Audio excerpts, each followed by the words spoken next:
that is something that I must say to my people who stand on the warm threshold which leads into the palace of justice. In the process of gaining our rightful place, we must not be guilty of wrongful deeds. Let us not seek to satisfy our thirst for freedom by drinking from the cup of bitterness and hatred.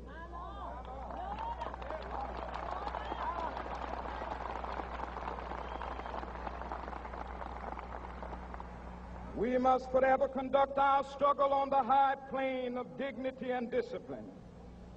We must not allow our creative protests to degenerate into physical violence. Again and again, we must rise to the majestic heights of meeting physical force with soul force. The marvelous new militancy which has engulfed the Negro community must not lead us to a distrust of all white people. For many of our white brothers, as evidenced by their presence here today, have come to realize that their destiny is tied up with our destiny.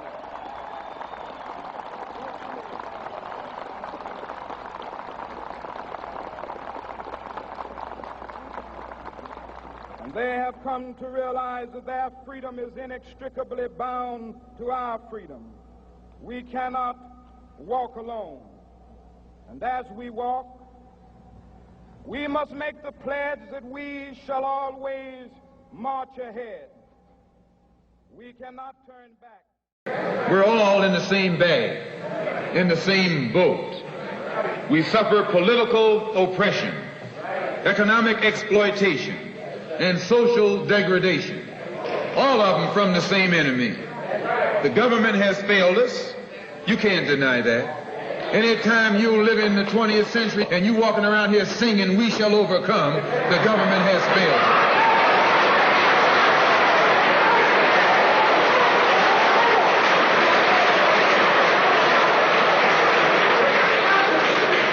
This is part of what's wrong with you. You do too much singing.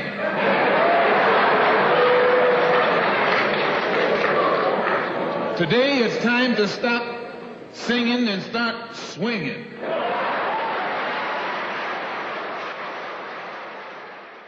That one associates with minds of their caliber, and which is in itself, gentlemen, a lie,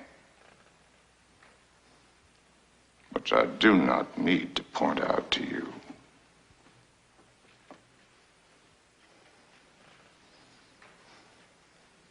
And so, a quiet, humble, respectable Negro who has had the unmitigated temerity to feel sorry for a white woman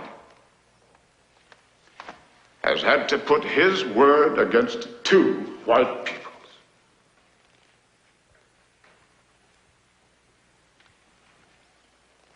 The defendant is not guilty, but somebody in this courtroom is.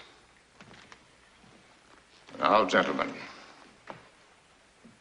in this country, our courts are the great levelers.